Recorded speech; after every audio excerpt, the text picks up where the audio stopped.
Welcome to മലൂക്യുളർ. വർത്തമാന ലോകത്ത് ഇതല്ലാതെ മറ്റൊരു റിസൾട്ട് നിങ്ങൾ പ്രതീക്ഷിച്ചിരുന്നുവോ കൂട്ടരെ?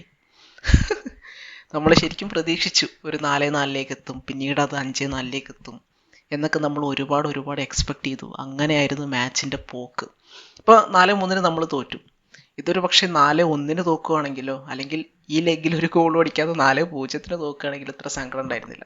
പക്ഷെ 4-3 നമ്മൾ ആ പഠിക്കലെത്തിയിട്ട് പഠിക്കൽ കലമുടച്ചു എന്ന് പറയുന്ന പോലത്തെ ഒരവസ്ഥയായി. ഓക്കെ, നമുക്ക് മാച്ചിനെ കുറിച്ച് ഡിസ്കസ് ചെയ്യാം. മാച്ചിലേക്ക് വരുന്ന സമയത്ത് നമുക്ക് ഫേസ് ചെയ്യാനുള്ളത് ആരെയാണ്? അത്ലറ്റിക്കോ മാഡ്രിഡിനെയാണ്, സിമിയോണിൻ്റെ അത്ലറ്റിക്കോനെയാണ്. 4 ഗോളിൻ്റെ ലീഡൊക്കെ കിട്ടിക്കഴിഞ്ഞാൽ എന്ത് അപ്രോച്ചാണ് സിമിയോണി പുറത്തെടുക്കുക എന്നുള്ളത് ലോകത്തിലെ ഫുട്ബോൾ കാണുന്ന ഏത് കൊച്ചുകുട്ടിക്ക് പോലും അറിയാം. ഓക്കെ, സെയിം അപ്രോച്ചാണ് നമ്മൾ അത്ലറ്റിക്കോൻ്റെ സൈഡിൽ നിന്ന് കണ്ടിട്ടുള്ളത്. അവരുടെ അത്യാവശ്യം കൊള്ളാവുന്ന പ്ലെയേഴ്സ് എല്ലാം ഗ്രൗണ്ടിലുണ്ടായിരുന്നു. അവർ നന്നായിട്ട് ഡിഫെൻഡ് ചെയ്തു. അവരിൽ എടുത്തു പറയേണ്ട പേര് മുസോ ഒരുപാട് സേവുകൾ നടത്തി. നമ്മളുടെ സൈഡിലേക്ക് വരികയാണെങ്കിൽ നമ്മുടെ സ്റ്റാർട്ടിങ്ങിൽ നോക്കുകയാണെങ്കിൽ Joan Garcia, Gerard Martin, Cubarsi, Kounde start ചെയ്യുന്നതിലേക്ക് നോക്കുന്ന സമയത്ത് അവിടെ ബെർണൽ ഉണ്ട്, പെഡ്രി ഉണ്ട്, ഫേമി സ്റ്റാർട്ട് ചെയ്യുന്നുണ്ട്. ഹയർ അപ്പ് ദ പിച്ചിലേക്ക് നോക്കുന്ന സമയത്ത് ഷാർക്ക്, അതേപോലെ തന്നെ നമ്മുടെ യമാൽ, പിന്നെ റഫീഞ്ഞ. ഇങ്ങനെയായിരുന്നു നമ്മുടെ സ്റ്റാർട്ടിങ്ങിൽ ഉണ്ടായിരുന്നത്. അപ്പോൾ തുടക്കം മുതലേ നമ്മൾ ഒരുപാട് ബോൾ ഹോൾഡ് ചെയ്യുന്നുണ്ട്. നമ്മൾ നിരന്തരം അത്ലറ്റിൻ്റെ ഒപ്പോസിഷൻ ഹാഫിലാണ് കളിച്ചിട്ടുണ്ടായിരുന്നത്. നമ്മൾ ഒരുപാട് കോർണേഴ്സ് വിൻ ചെയ്യുന്നു, റാൻഡം ഷോട്ട്സ് അടിക്കുന്നു. പിന്നെ മുസോൻ്റെ അടുത്തേക്കൊക്കെ കുറച്ച് ഷോട്ട് എത്തുന്നു, പല ഷോട്ടും വളരെ വീക്ക് ഷോട്ടുകളാണ്. ഇങ്ങനെയൊക്കെയാണ് മാച്ച് ഇങ്ങനെ പോയിക്കൊണ്ടിരുന്നത്. അതേസമയം അത്ലറ്റി നമ്മളെ പ്രസ് ചെയ്തിട്ട് അവർ ഇടയ്ക്ക് അറ്റാക്ക് ക്രിയേറ്റ് ചെയ്യുമല്ലോ.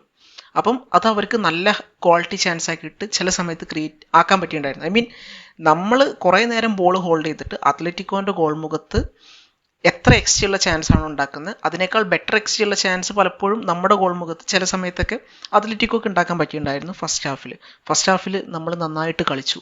2 ഗോളാണ് നമ്മൾ ആദ്യ പകുതിയിൽ അടിച്ചിട്ടുണ്ടായിരുന്നത്. ഒന്ന് റഫീഞ്ഞൻ്റെ ആ ഒരു പെനാൽറ്റിയും, പിന്നെ ഒന്ന് ബെർണലിൻ്റെ ആ ഗോളും. ആ ഗോളിൽ നമ്മൾ ശരിക്കും യമാലിനും നല്ല രീതിക്ക് ക്രെഡിറ്റ് കൊടുക്കേണ്ടതായിട്ടുണ്ട്. നല്ല ടേണാണ് അവിടെ യമാൽ നടത്തിയത്.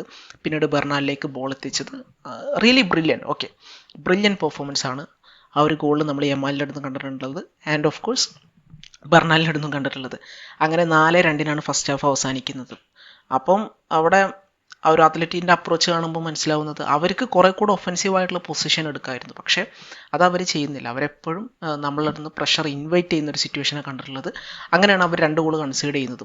അപ്പോൾ സെക്കൻഡ് ഹാഫിലേക്ക് വരുന്ന സമയത്ത് അതിൽ നിന്ന് പാഠം പഠിച്ചിട്ട് അവർ കുറച്ചുകൂടെ ഹയർ അപ്പ് ദ പിച്ചിലേക്ക് കയറി വരുന്നു. അല്ലെങ്കിൽ ഫസ്റ്റ് ഹാഫിൽ അവർ പ്രഷർ ഇൻവൈറ്റ് ചെയ്ത പോലെ സെക്കൻഡ് ഹാഫിൽ പ്രഷർ ഇൻവൈറ്റ് ചെയ്യാൻ നിന്നിട്ടില്ല. കുറച്ച് അഗ്രസീവ് ആവുന്നതായിട്ടൊക്കെ നമ്മൾ കണ്ടു. ചില സമയത്തൊക്കെ ഒരു 10 മിനിറ്റ് നേരത്തേക്കൊക്കെ കളി കൃത്യമായിട്ട് ഹോൾഡ് ചെയ്യാൻ, ബോൾ വെച്ച് ഹോൾഡ് ചെയ്യാൻ അവർക്ക് പറ്റുന്നുണ്ടായിരുന്നു. ഓക്കെ, അപ്പോൾ അതിൻ്റെ ഇടയിൽ നമുക്ക് പറ്റിയ പ്രശ്നങ്ങൾ എന്തൊക്കെ വെച്ച് കഴിഞ്ഞാൽ, ഒന്ന് കൂണ്ടെ പുറത്തേക്ക് പോയി. അപ്പം കൂണ്ടെ പുറത്തേക്ക് പോകുന്നവരെ ലെഫ്റ്റ് ബാക്കിൽ ക്യാൻസലോ ഉണ്ടായിരുന്നത്. അപ്പം ക്യാൻസലോ ലെഫ്റ്റ് ബാക്കിൽ നന്നായിട്ട് കളിച്ചുകൊണ്ടിരിക്കുന്ന സമയത്താണ് കൂണ്ടെ പുറത്ത് പോകുന്നത്. കൂണ്ടെ പോയതോടെ റൈറ്റ് ബാക്കിലേക്ക് ക്യാൻസലോ വരുന്നു.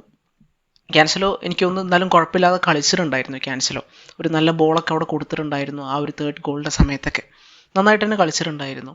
പക്ഷേ ലെഫ്റ്റിൽ ആൾ നിന്നിരുന്നെങ്കിൽ, ഐ മീൻ, നമുക്ക് റൈറ്റിൽ നിന്ന് യമാൽ ത്രൂ ത്രെറ്റ് കൊണ്ടുവരാൻ വേണ്ടി പറ്റുമായിരുന്നു. നമുക്ക് ലെഫ്റ്റിൽ നിന്ന് ക്യാൻസലോ ത്രൂ ത്രെറ്റ് കൊണ്ടുവരാൻ വേണ്ടി പറ്റുമായിരുന്നു. അങ്ങനത്തെ ഒരു ഇതുണ്ടായിരുന്നു. പക്ഷേ ഇഞ്ചുറി അതിനനുവദിച്ചില്ല എന്നുള്ളതാണ് സത്യം. പിന്നീട് കുറേ കഴിയുമ്പോൾ നമുക്ക് ബാൾഡേന് നഷ്ടപ്പെടുന്നുണ്ട്. അങ്ങനെ ഫുൾ നഷ്ടങ്ങളാണ്. ഓൾറെഡി നമുക്ക് ഈ മാച്ചിൽ എറിക്കില്ല, ലെവൻഡോസ്കി ഇല്ല, ഫെറങ്കി ഇല്ല. അതിനിടയിൽ ഈ 2 ഇഞ്ചുറിയും പറ്റി. ഈ ഇഞ്ചുറിന്ന് എക്സ്ക്യൂസ് ആയിട്ട് പറയില്ല, പക്ഷെ ഞാൻ പറയാണ്. ഓക്കെ, ഇഞ്ചുറിയൊക്കെ ഉണ്ടായിരുന്നെങ്കിലും നമുക്ക് ജയിക്കാൻ മാത്രമുള്ള സാഹചര്യമൊക്കെ ഉണ്ടായിരുന്നു. നമ്മൾ ഒരുപാട് നല്ല പ്ലെയേഴ്സ് ഗ്രൗണ്ടിൽ ഉണ്ടായിരുന്നു. അങ്ങനെ റൈറ്റ് ബാക്കിൽ ക്യാൻസലോ കളിച്ചു. പിന്നെ സബ്ബായിട്ട് അറോഹോ വന്നിട്ട്, അറോഹോ സ്ട്രൈക്കറൊക്കെ ആയിട്ടാണ് കളിച്ചിട്ടുള്ളത്. അപ്പം അങ്ങനെ കുറേ സംഭവങ്ങൾ നമ്മൾ 4-3 എത്തിച്ചെങ്കിലും 4-4 എത്തിക്കാൻ വേണ്ടി പറ്റിയില്ല. ഇതിലെടുത്ത് പറയേണ്ട കാര്യം എന്താ വെച്ച് കഴിഞ്ഞാൽ, നമ്മൾ 14 കോർണർ എങ്ങാനും വിൻ ചെയ്തു. പക്ഷേ ഇതിൽ എത്ര ഹൈ ക്വാളിറ്റി ചാൻസ് നമുക്ക് ക്രിയേറ്റ് ചെയ്യാൻ വേണ്ടി കഴിഞ്ഞു?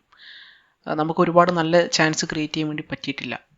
ക്രിയേറ്റ് ചെയ്ത ചില ചാൻസ് നമ്മൾ ഗോൾ അടിച്ചു. പക്ഷെ നമ്മൾ ശരിക്കും ഒരുപാട് നല്ല ചാൻസ് ക്രിയേറ്റ് ചെയ്യേണ്ടതായിരുന്നു. പിന്നെ ഒരുപാട് ക്രോസ് വരുന്നുണ്ട്. പക്ഷേ ഈ ക്രോസൊക്കെ ആർക്കാണ് വരുന്നത്? ഈ ക്രോസ് ഒന്നും കണക്ട് ചെയ്യാൻ കൃത്യമായിട്ടുള്ള ആളില്ല. പിന്നെ നമുക്ക് കിട്ടിയ ചില നല്ല ചാൻസ്, റഫീഞ്ഞ കിട്ടിയ ചാൻസ്, മാർട്ടിക്ക് കിട്ടിയ ചാൻസ്, ഫെറാന് കിട്ടിയ ചാൻസ്, ഇതൊന്നും കൺവേർട്ട് ചെയ്യാൻ നമുക്ക് കഴിഞ്ഞില്ല. ഓക്കെ, നമ്മൾ ഈ ഒരു ലെഗ് നമ്മൾ നന്നായിട്ട് കളിച്ചു എന്നൊക്കെ പറയുമെങ്കിൽ പോലും നമ്മൾ എന്തായിരുന്നു ഫസ്റ്റ് ലെഗിൽ ഫസ്റ്റ് ലെഗിൽ നമ്മൾ 4-0 അത്ലറ്റിൻ്റെ ഹോമിൽ പോയി തോറ്റത്. ഭീകര തോൽവിയാണ്. ഓക്കെ, ശരിക്കും ഈ ഒരു കഴിഞ്ഞ മാച്ചും അത് ഈ പാർട്ട് ഓഫ് ദിസ് ഗെയിമാണ്. അപ്പം നമ്മൾ ഇൻ ടോട്ടൽ നോക്കുന്ന സമയത്ത് നമ്മൾ മോശം തന്നെ ആയിരുന്നു. ഈ ഒരു കളിയിൽ ഒരു കളിയിൽ നമുക്ക് 5, 6, 7 ഗോളൊക്കെ കിട്ടുന്നുണ്ടായിരുന്നു. അവിടെ നമ്മൾ ഭാഗ്യത്തിന് രക്ഷപ്പെട്ടു. ഇവിടെ നമ്മൾ ചെയ്ത ഡോമിനേഷൻ വെച്ചിട്ട് 4, 5, 6 ഗോളൊക്കെ അടിക്കേണ്ടായിരുന്നു. പക്ഷെ അതിനും നമുക്ക് കഴിഞ്ഞില്ല. നമ്മൾ തന്നെയാണ് പരാജയപ്പെട്ടത്. നമ്മൾ തന്നെയായിരുന്നു വേഴ്സ്റ്റ് ടീം എന്ന് പറയുന്നത്.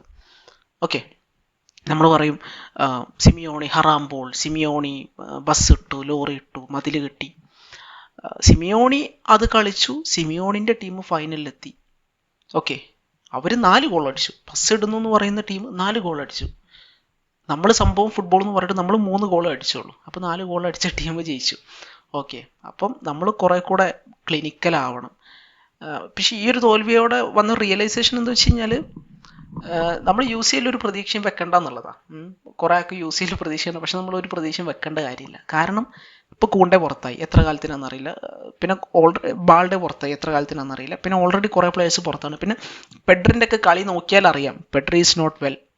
ഓക്കെ, പെഡ്രി അത്ര നല്ല ഹെൽത്തിലല്ല കളിക്കുന്നത്. പിന്നെ ആള് കളിക്കാൻ വേണ്ടി കളിച്ചു എന്നുള്ളതാണ്. അതായത് ആൾക്ക് ഫൈറ്റ് ചെയ്യണം, ആ ഒരു വിന്ന് ടീമിന് വേണ്ടി നേടിക്കൊടുക്കുക, ആ ഒരു മൈൻഡിൽ കളിച്ചാണ്.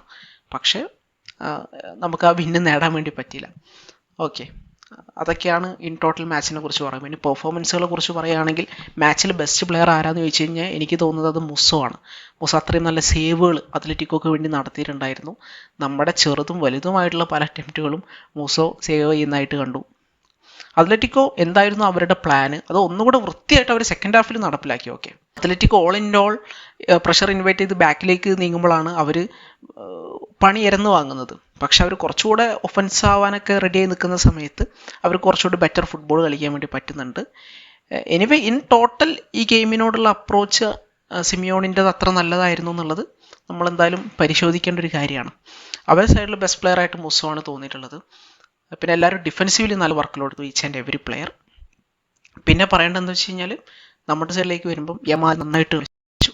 സൂപ്പർ പെർഫോമൻസ് പുറത്തെടുക്കാൻ യമാലിന് കഴിഞ്ഞിട്ടുണ്ട്. റഫീഞ്ഞ നല്ല ഫൈറ്റ് കൊടുത്തു. ഫെറാൻ മോശമായിരുന്നു. പിന്നെ 2 സബ്സ്റ്റിറ്റ്യൂഷനെ കുറിച്ച് പറയണല്ലോ. ഫെർമിനെ വലിച്ചിട്ട് നമ്മൾ ഓൽമോനെ കൊടുത്തു. അത് വേണമായിരുന്നു എന്നുള്ള കാര്യം സംശയമാണ്. കാരണം എന്താ വെച്ച് കഴിഞ്ഞാൽ ഇപ്പം അവിടെ ഈ ചങ്ങായി ഒരു ചാൻസ് മിസ് ചെയ്തിട്ടുണ്ടായിരുന്നു ഓൽമോ.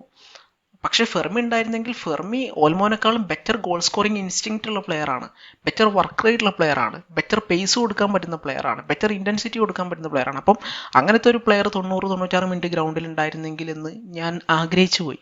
ഓക്കെ, പിന്നെ റാഷ്ഫോർഡ് വന്നു. പക്ഷേ റാഷ്ഫോർഡ് ഒന്നും ചെയ്തിട്ടില്ല. പിന്നെ റാഷ്ഫോർഡിനെ ഇറക്കിയതിൽ നമുക്ക് കുറ്റം പറയാനുമില്ല. കാരണം ഫെറാനെ വലിച്ചിട്ടല്ല റാഷ്ഫോർഡിനെ ഇറക്കി, വേറെ ഓപ്ഷനും കാര്യങ്ങളൊന്നുമില്ല. സോ അതിൽ വലിയ കുറ്റം പറയാനുമില്ല. അപ്പം എനിക്ക് തോന്നുന്നത് ഫെർമിനെ വലിച്ചിട്ട് ഓൽമോനെ ഇറക്കിയത് നമുക്ക് നല്ല രീതിക്ക് തന്നെ പണി പാളിയിട്ടുണ്ട്. പിന്നെ ബെർണൽ നല്ല പെർഫോമൻസ് കാഴ്ചവെച്ചു. 2 ഗോളാണ് അടിച്ചത്. ബ്രില്യൻറ്റ്. ഓക്കെ, ബ്രില്യൻറ്റ് പ്ലെയർ, നല്ല പൊട്ടൻഷ്യലുള്ള പ്ലെയറാണ്. ഇനിയും അവിടെ നിന്ന് ഗ്രോ ആവട്ടെ. ആൾ ACL ശേഷം പ്രോപ്പർ ഫോമിലേക്ക് തിരിച്ചെത്തിയിട്ടുണ്ടെന്ന് നമുക്ക് പറയാൻ വേണ്ടി പറ്റും. നമുക്ക് ഒരുപാട് ഹോപ്പുള്ള പ്ലെയറാണ്. പിന്നെ ഡിഫൻസിലേക്ക് വരുന്ന സമയത്ത് ആരാണ് അവിടെ ഉണ്ടായിരുന്നത്? Cubarsi great performance, nice performance provide ചെയ്യാൻ ആൾക്ക് പറ്റിയിട്ടുണ്ട്. ലാസ്റ്റൊക്കെ ഒരു ടാക്കിൾ ഉണ്ടായിരുന്നു. ഓൺ അൽവാരസ് ആണെന്ന് എനിക്ക് ഓർമ്മയില്ല. നൈസ് ടാക്കിളാണ്, നല്ല ക്ലിനിക്കൽ ടാക്കിൾ ആൾ എക്സിക്യൂട്ട് ചെയ്തിട്ടുണ്ടായിരുന്നു. Great performance. ഈ ഒരു സീസണിൽ കുബാർസിൻ്റെ സൈഡിൽ നിന്ന് വന്നിട്ടുള്ള ബെസ്റ്റ് പെർഫോമൻസ് നമുക്ക് നിസ്സംശയം പറയാം. Well played.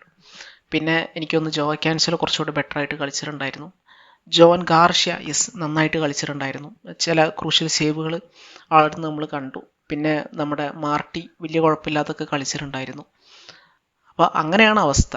ഇൻ ടോട്ടൽ നമ്മൾ ഈ ഒരു മാച്ച് ഡീസൻ്റായിട്ട് കളിച്ചെങ്കിൽ പോലും കഴിഞ്ഞ മാച്ചിൽ വേഴ്സ്റ്റ് പെർഫോമൻസ് പുറത്തെടുത്തുകൊണ്ട് തന്നെ 4-0 നമ്മൾ അത്ലറ്റിക്കോനോട് തോക്കുന്ന സ്വപ്നത്തെ പോലും കരുതുന്നില്ല. അപ്പോൾ സ്വപ്നത്തെ പോലും കരുതാത്ത ഒരു തോൽവി ഫസ്റ്റ് ലെഗിൽ ഏറ്റുവാങ്ങിയതുകൊണ്ട് രണ്ടാമത്തെ ലെഗിൽ നമ്മളെടുത്ത പെർഫോമൻസ് മതിയായില്ല. 3 ഗോൾ മതിയായില്ല. 4 ഗോൾ 5 ഗോൾ വേണമായിരുന്നു.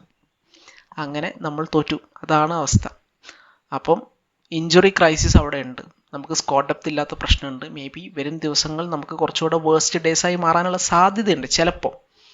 അപ്പം കൂണ്ടെ അവൈലബിൾ അല്ല, ബാൾഡെ അവൈലബിൾ അല്ല, പിന്നെ ഫ്രങ്കി വരാൻ ടൈം എടുക്കും. അപ്പം പിന്നെ പെഡ്രി ഓൾറെഡി അത്ര ഫിറ്റ് അല്ല എന്നാണ് നമ്മൾ കാണുന്നത്. കളി കാണുമ്പോൾ നമുക്ക് തോന്നുന്നത്. ലാസ്റ്റൊക്കെ കണ്ടില്ല, വയ്യ. പെഡ്രിക് ആണെങ്കിലും ബെർണാലാണെങ്കിലും വയ്യ, തളർന്ന് എങ്ങോട്ടൊക്കെയാണ് പാസ് ഇടുന്നത്. എത്രത്തോളം കുറ്റം പറയാൻ പറ്റുമെന്ന് എനിക്കറിയില്ല. അതാണ്. അപ്പം ഇതൊക്കെ ഒരുപാട് പ്രശ്നമുണ്ട് അവിടെ. അപ്പോൾ ഇതൊക്കെ എങ്ങനെ സോൾവ് ചെയ്യും, നമ്മളെങ്ങനെ ടാക്കിൾ ചെയ്യും എന്നുള്ളത് നമുക്ക് വെയിറ്റ് ചെയ്ത് കാണാം. നിങ്ങളുടെ ഒപ്പീനിയൻസ് കമൻറ്റ് സെക്ഷനിൽ പറയാം. എനിവേ ഞാൻ പറഞ്ഞല്ലോ, 4-3 എത്തിയിട്ട് തോക്കുക എന്ന് പറഞ്ഞു കഴിഞ്ഞാൽ കുറച്ച് കഷ്ടമാണ്. അപ്പോൾ നിങ്ങളുടെ ഒപ്പീനിയൻ പറയാം. മറ്റൊരു വീഡിയോ വീണ്ടും കാണാം. Thank you.